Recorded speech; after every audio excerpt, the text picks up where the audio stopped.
नाशिक महानगरपालिका अतिक्रमण उपायुक्त मयूर पाटील यांच्या कर्मचाऱ्यांनी गंभीर आरोप केले असून भाजीवाल्यांकडून हप्ते घेणे, पैसे न देता भाजी, मटण, चिकन, किराणा, फळे असे सर्व गोष्टी पदाचा गैरवापर करून खरेदी केल्या जात होत्या व स्वतःच्या आईचा वाढदिवस थेट महानगरपालिकेत भव्य केला असे गैरवर्तन केलं जात होतं। यावेळी कर्मचारी उगले यांच्यावर देखील खोटे आरोप केले गेले, परंतु विभागीय अधिकारी सौ जयश्री बैरागी यांनी देखील स्पष्टीकरण दिलं। जे संपूर्ण घटना झाली, उपायुक्त अतिक्रमणचे आपल्या इकडे येऊन त्या दिवशी आपल्या कर्मचाऱ्याला घेऊन गेले, पण संपूर्ण घटना काय होती? संपूर्ण घटना अशी होती की 18/3/2025 रोजी श्री उगले हे ऑफिसमध्ये होते आणि 2 वाजेनंतर मला मयूर साहेबांचा फोन आला। ते म्हटले का बा उगले हे दारू पिलेले आहेत, ते शिवीगाळ करतात, ते तेवढं बघा। मी म्हटलं ठीक आहे, म्हटलं जाते सर म्हटलं।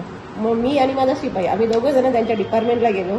डिपार्टमेंटमध्ये बघितलं मी तर ते व्यवस्थित बसलेले होते, अजून 4-5 कर्मचारी त्यांचे बसलेले होते।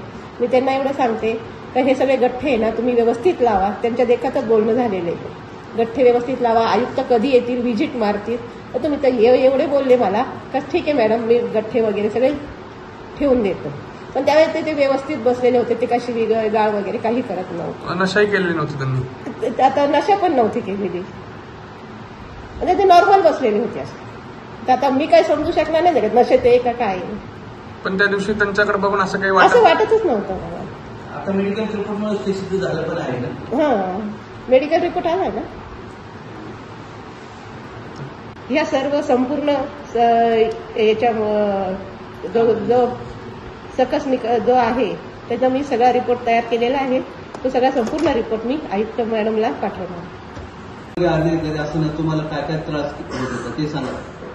मयूर पाटील विभागीय अधिकारी जवळपास 2020 ते 24 पर्यंत होते आणि मी जवळपास 15 ते 16व्या सालापासून इथं विविध कर विभागात काम करतो।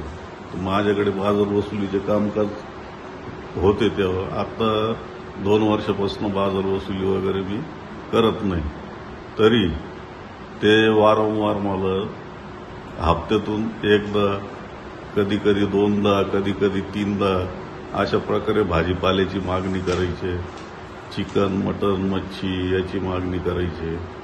त्याच्यानंतर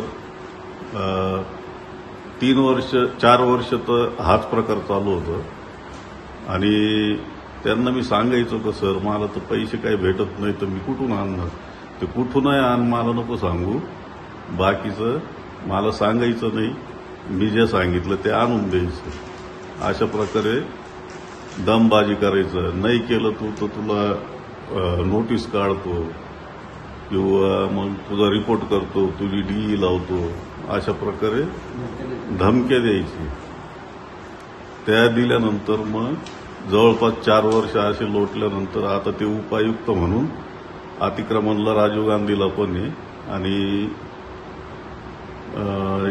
MTS विभाग पण त्यांच्याकडेच आहे, राष्ट्रीय फेरीवाला धोरण पण त्यांच्याकडेच आहे।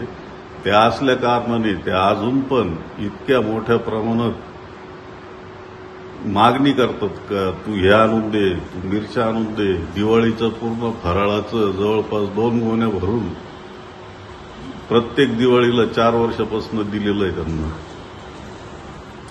त्यांच्या त्या मंत्रालयातले आवर सचिव कदम मॅडम ह्या त्यांच्या कोण लागतात? त्यांच्या बहिणी वाटतं, त्यांच्या बहिणी आहेत का?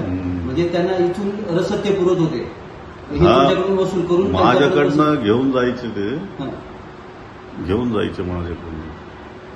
आणि त्याच्यानंतर दिनांक 18 आत्ताचं मंगळवारी दिनांक 18 तारखेला मी माझ्या ड्युटीवर असताना तर त्यांनी मॅडमला फोन करून विचारलं, म्हणजे सांगितलं त्यांनी मॅडमला, विभागीय अधिकारी बैरागी मॅडमला, का म्हणे विविध कर विभागाची वसुली कमी आहे म्हणे, 2% गाड्यांची वसुली आणि त्यांना नोटिसा काढा। म्हटलं ठीक आहे मॅडम, नोटिसांचं ठीक आहे, पण मग त्यांनी असं पर्सनली माझं नाव घेऊन सांगितलं का उगलेंची डी मी लावणार आहे म्हणे. पण डी लावण्याचं कारण तर पाहिजे ना काही. कारण नसताना तुम्ही माझी डी कशाबद्दल लावू शकता. तर ठीक आहे, मग मी माझ्या ऑफिसमध्ये जाऊन बसलो. जाऊन बसल्यानंतर मॅडमला, बैरागी मॅडमला त्यांचा फोन आला वाटतं का उगले पिऊन दारू पिलेले आणि मला शिवीगाळ करताय बुवा असं. तर मॅडमनी प्रत्यक्ष येऊन तिथं चौकशी केली. आम्ही आमचं काम करत होतो, टेबलवर कामचं चालू होतं, आमचे कर्मचारी ऑफिसमध्ये बसलेले होते.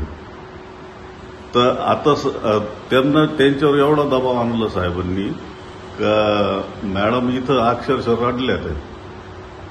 रडल्यानंतर मग पत्रकार वगैरे आली इथं, त्यांनी बघितलं का कोणीतरी सांगितलं असेल त्यांना. बाहेर बातमी पसरली. मग मी इथंच होतो. ते पत्रकार अचानक मध्ये आले. ते म्हणे उगले साहेब काय झालं असं तसं. मग म्हटलं बाबा असा असा त्रास आहे. आता साहेबांनी सांगितलं मॅडमला का यांची हे करा, मेडिकल करा, हे करा, ते करा. म्हणे का बरं. म्हटलं 4 वर्षापासून हे माझ्याकडे भाजीपाला मागतं, हप्ते 10,000 20,000 रुपयाची मागणी करतात. त्याच्यानंतर चिकन, बोंबील, मासे हे मागतं म्हटलं. आणि मी नाही देते, आता माझ्याकडं नाहीच आहे काही, तर मी कुठून देणार. तर मग ते म्हणे बोला म्हणे मग तुम्हाला काय म्हणायचंय. तर मग मी त्याप्रमाणे बोललो का ते माझ्याकडे अशा प्रकारची मागणी करतं, मी देत नाही. तर त्यांनी मॅडमला फोन करून सांगितलं का मी उगलेंची डी लावतोय. मी तर त्यांना अगोदर पण बोललेलो आहे का माझी बदली करून टाका साहेब. पण ते बदली नाही करणार तुझी, मी तुझा कार्यक्रमच लावला, अशा पद्धतीची भाषा वापरायची. त्याच्यानंतर नोटीस काढायचे, बिगर कामाना धंद्याची नोटीस काढायची काही कारण नसताना. आणि आपण म्हटलो का साहेब का हो साहेब नोटीस काढली, झाले रे तुला काय करायचंय, मी आहे ना इथं बसून. अशा प्रकारे म्हणजे वसुलीसाठी दबाव तंत्र. आणि ते झाल्यानंतर मग 18 तारखेला सायंकाळी मी दिवसभर तो ऑफिसमध्येच बसलेलो होतो. सायंकाळी मी 6:19 वाजता इथं माझं थंब करून जिना उतरून खाली गेलो. मॅडम पण निघाले होते तेव्हा. आणि अचानक आम्ही 5 मिनिटं फक्त बोलत होतो, तोपर्यंत 6:30 वाजले होते. म्हणजे माझं ड्युटीचं टायमिंग संपून गेलेलं होतं. त्याच्यानंतर ते डायरेक्ट तिकडनं गेटमध्ये आले, तिथं उभे राहील, गाडी लावली, लगेच उगले कुठं आहे तू, चला मॅडम यांना घ्या, पोलीस स्टेशनला घ्या, यांची मेडिकल करायची, हे दारू पिलेली आहे. आणि त्यांनी अशी तक्रार नोंदवली का यांनी शिवीगाळ केली, दारू पिऊन मला धक्काबुक्की केली. असं एकही तुम्ही इथं कॅमेरे लावलेले, कॅमेऱ्यामध्ये पण चेक करू शकता, बरोबर आहे का. तर मॅडमला म्हणे का यांना घ्या लगेच पोलीस स्टेशनला. आता मॅडम लेडीज आहे, आता त्यांनी माझी परिस्थिती बघितली होती दुपारी का व्यवस्थित काम चालू आहे, व्यवस्थित बसलेले आहे. दारू पिण्याचं आता त्यांना काही कळत नाही का, दारू जर पिलेला असतं त्यांना लगेच समजलं असतं. आणि त्यांच्याबरोबर शिपाई पण होता ना, ते शिपायाला तर कळलं ना. ते झाल्यानंतर त्यांनी 6:30ला मला अंबड पोलीस स्टेशनला नेलं. अंबड पोलीस स्टेशनला नेलं, तिथून सिव्हिल हॉस्पिटलला नेलं. आणि तिथं सिव्हिल हॉस्पिटलला गेलो तर मला बरेच म्हणजे तिथे त्यांच्याबरोबर जे लोक आलेले होते त्यांनी सांगितलं का म्हणे माघार घेऊन टाका म्हणे, साहेबांचं आम्ही मिटवून घेतो, साहेबांना सांगतो समजून. आणि मी म्हटलं माझी जर चूकच नाही, तुम्ही मेडिकल करायला आणलंय मला. हो, बाहेरचे लोक कोण होते काय ते त्यांचे माणसं होते, कोणीतरी 20 ते 25 जण होते ते. हो, आपल्या महापालिकेचं नाही, महापालिकेचं कोणी नव्हतं. त्यांनी पर्सनल बोलवलेलं होतं. थोडक्यात म्हणजे आता ते मला नाही सांगता येणार, पण गुंडागर्दी सारखीच. तर मग त्यांनी माझ्यावर बरेच दबाव टाकले. म्हटलं नाही, म्हटलं साहेब माझं जर चुकलेलं असेल तर मी माघार घ्यायला तयार आहे. पण त्यांनी इतका प्रचंड दबाव टाकला माझ्यावर. आणि साहेब मला तिथं बोलले का म्हणे समज तुझी मेडिकल जरी केली, तू त्याच्यात दारू पिलेला आढळला नाही तरी मी पैसे देऊन तुझा पॉझिटिव्ह रिपोर्ट आणून म्हणे.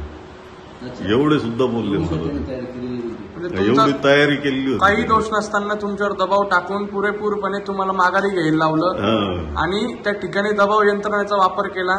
त्याचबरोबर कुठे त्यांचे लागेबांधे मंत्रालयापर्यंत हे सगळे तुम्हाला त्यांनी धमकी दिली. त्याच्यावर धमकी दिली थोडक्यात. निश्चितपणे मेडिकलला गेले ते मग मग मेडिकल केली ती त्याच्यानंतर काही आढळलं नाही तुमचं. नाही मी घेतलेलीच नव्हती तर कसं काय आलं नव्हतं. मग आता तुमची भूमिका काय राहणार आहे? माझी माघारीची भूमिका नाहीच आहे ना. मी माघार घेतली असं काही नाही. माझ्यावर दबाव टाकला गेलेला आहे त्याच्यामुळं मी माघार घेतली. म्हणजे दबावामुळे माघार घेतली पण तुम्ही तुमच्या भूमिकेवर माझ्या ठाम आहे. भूमिकेवर ठाम आहे. निश्चितच असं काही नाही. तुम्हाला सगळे पत्रकारांची साथ आहे आणि त्यामुळे पत्रकारांची साथ म्हणजे आता जे खरं असेल तेच ते पत्रकार छापणार ना. ते काय खोटं थोडी ज्या छापणार. दिवशी हे जर दारू पिलेला असेल तर पोलिसांनी त्यांना तिथंच त्याच्यावर कारवाई केली आणि असती. इथंच मला धरलं असतं ना लगेच दारू पिलेलं असतो.